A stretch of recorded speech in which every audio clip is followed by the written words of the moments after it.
Good morning class.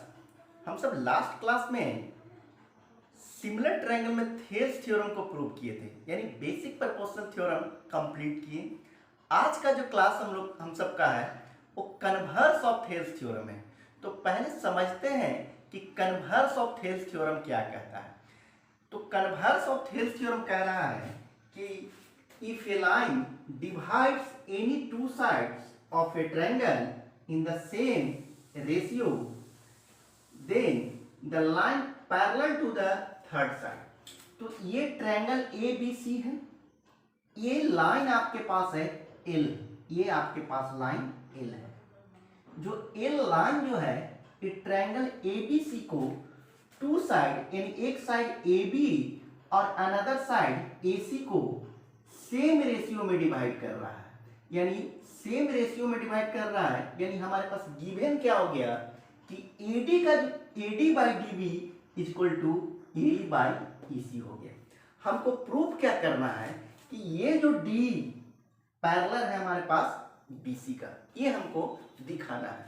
बात पहले clear हो गया, यानी हमारे पास क्या कह रहा है वो हमको समझ में आ गया। अब इसको हम लोग आगे चलते हैं। तो क्या करेंगे कि फर्स्ट आपके पास जो दिया है उसको लिख दे रहे हैं, यानी आपके पास दिया है कि गिवन जो लाइन डिवाइड कर रहा है साइड ए बी और ए सी को वो सेम रेशियो में डिवाइड कर रहा है। मीन्स जो रेशियो हो रहा है वो सेम हो रहा है, यानी A D by D B equal to A by इसी मेरे पास दिया हुआ है, ये गिवन है, ये मेरे पास गिवन हो गया। हमको प्रूफ क्या करना है?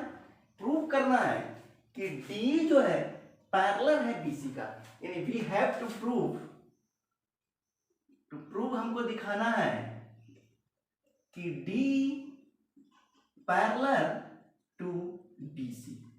अब आप D पैरेलल टू BC, इससे पहले हम लोग क्या किए थे, ये दिया था D पैरेलल टू BC दिया हुआ था, तो हमको निकालना क्या था, रेशियो कह रहा था कि सेम, यानी AD by DB is equal to AE by EC हम लोग निकाले थे।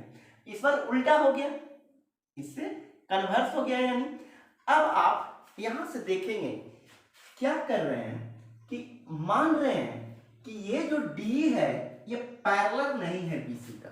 तो एक बात को आप बढ़िया से समझ लीजिए कि ये जो साइड AC है, AB है, इस पर जो हम लोग पॉइंट ले रहे हैं, क्या D पॉइंट जो लिए हैं, तो कोई भी साइड से एक, यानी इस पॉइंट से D पॉइंट से ये BC साइड का एक ही पैरेलल लाइन ड्रॉ होगा। ये बात को बढ़िया से समझ लीजिए। मैं बता रहा हूं कि ये जो साइड AB है इस पर पॉइंट में जो D लिया, इस पॉइंट D से एक ही पैरेलल लाइन ड्रॉ होगा BC का। बात समझ में आया? तो मैं कह रहा हूं अब यहां से कि मैं ऐसा एज्यूम कर रहा हूं, लेट कंसीडर कर रहा हूं कि D जो है वो पैरेलल नहीं है BC को। हमको ये प्रूव करना है कि D पैरेलल है BC को। तो मैं माना कि D not parallel to BC, तो D नहीं है पैरेलल BC का, तो इसके प्लेस पर मैंने एक दिखाया कि DE dash is a parallel to BC। Clear हो गया?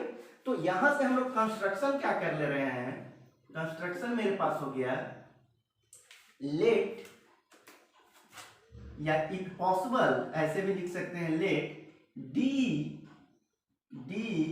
Not parallel to BC, D not parallel to BC। तो हम लोग पैरेलल क्या दिखा दिए, DE dash parallel to BC। तो D not parallel to BC, draw DE dash parallel to BC। यहां हम लोग के पास ये आ गया, एक कंस्ट्रक्शन कर लिए। अब हम लोग को जो करना है काम, प्रूफ में आ जाइए। तो प्रूफ में लेके चल रहे हैं हम लोग, देखते हैं क्या हो रहा है। गिवन समझ में आ गया, क्या प्रूफ करना है ये समझ में आ गया, कंस्ट्रक्शन कर लिए, प्रूफ में हम लोग काम करेंगे और क्या कह रहा है ये भी समझ में आ गया। तो इसको आपने नोट कर लिया, इसको हटा रहे हैं हम पहले। ये आप नोट कर लिए हैं, इसको हटाना देखिएगा। तो प्रूफ में आप देख रहे हैं क्या, यहां से चलते हैं, देखिए प्रूफ।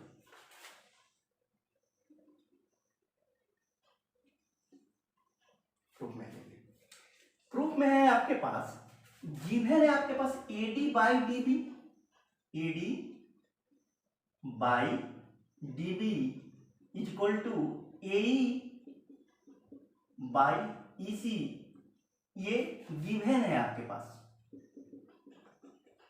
ये कौन सा थ्योरम से है, बेसिक प्रोपोर्शनल थ्योरम है। बात समझ में आ गया, यानी इसको इक्वेशन नंबर 1 हम मान रहे हैं, नहीं तो आप गिवन भी लिख के छोड़ सकते हैं आप, क्योंकि ये आपके पास तो दिया हुआ ही। इसको इक्वेशन नंबर 1 ले लीजिए। अब आप देखो कंस्ट्रक्शन से आप क्या दिए हैं कि D E dash is a parallel, मैं बोल रहा हूं बीसी का, ये कंस्ट्रक्शन से कर रहे हैं। तो जब डी ई डैश पैरेलल दिखा रहे हैं बीसी का, तो यही तो हम लोग लास्ट क्लास में किए थे कि जब डी पैरेलल है बीसी का तो रेशियो क्या होगा, सेम होगा बाई थेल्स थ्योरम से।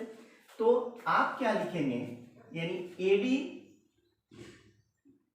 By DB is equal to A E dash by E dash C. इसको इक्वेशन नंबर 2 मान लेते हैं। ये कौन सा थ्योरम से हुआ, बेसिक प्रोपोर्शनल थ्योरम से। ठीक है जी। अब आप देखो बढ़िया से,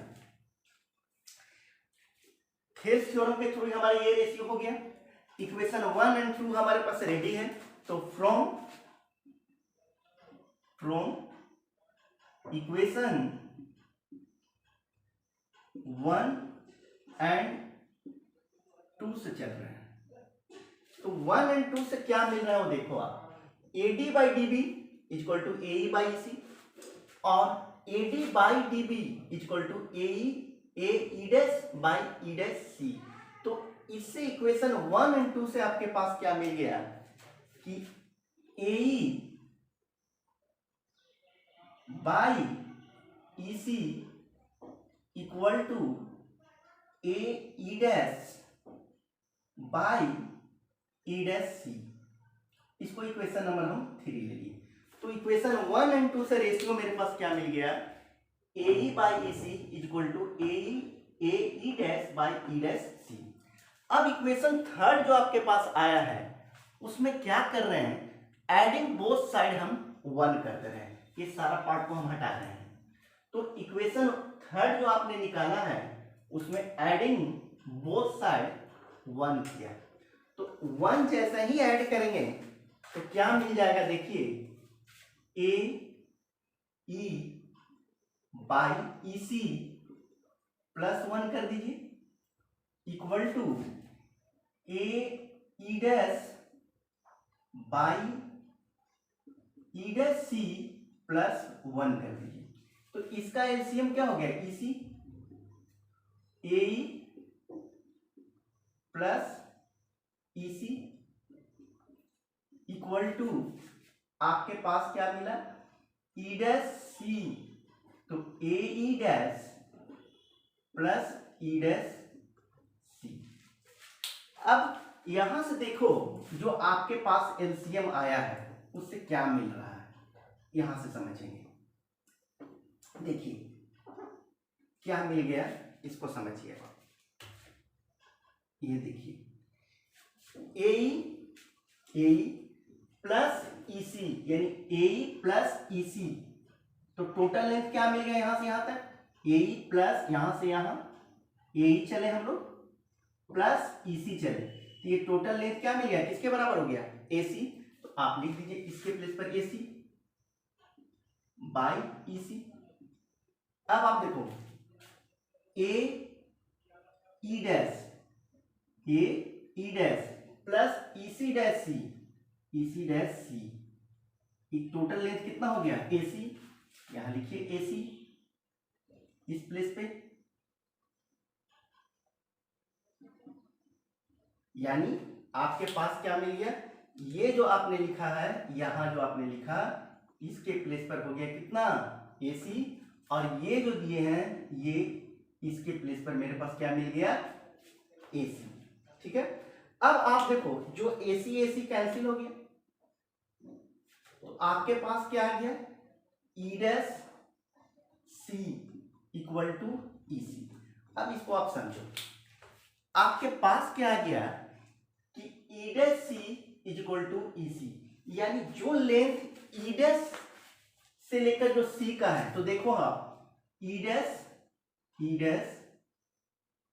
C और EC यहां से यहां तक, ये दोनों लेंथ सेम है। तो ये दोनों लेंथ यानी यहां से लेकर यहां तक, यानी E डैश C और EC सेम कर रहा है दोनों लेंथ, ये तभी पॉसिबल होगा जब E डैश और E क्या कर जाएगा, कोइंसाइड कर जाएगा।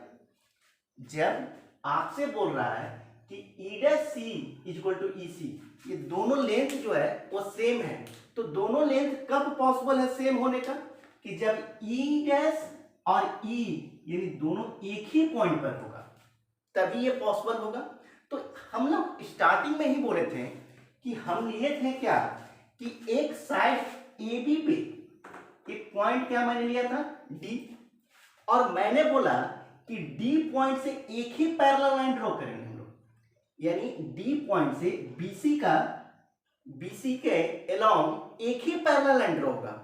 एक पॉइंट से एक साइड में हम लोग एक ही पैरेलल लाइन ड्रॉ कर सकते हैं, एक से ज्यादा पैरेलल लाइन ड्रॉ नहीं होगा।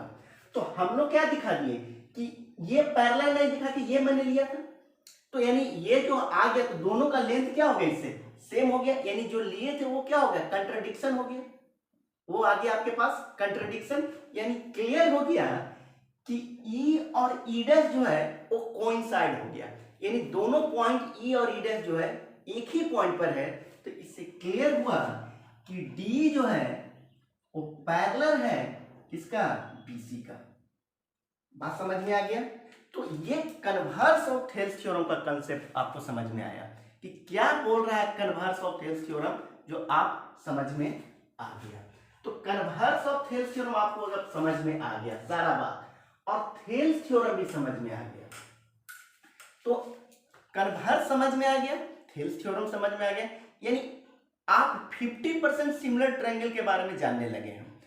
अब नेक्स्ट क्लास में जो हम लोग डिस्कस करेंगे criteria of the similar triangle, उससे पहले कुछ हम लोग प्रॉब्लम सॉल्विंग करेंगे, थेल्स थ्योरम और कन्वर्स थेल्स थ्योरम से रिलेटेड कुछ क्वेश्चन बनाएंगे, उसके बाद क्या क्या कंडीशन होगा टू ट्रायंगल सिमिलर होने के लिए। तो आज का क्लास समझ में आ गया होगा। Thank you class.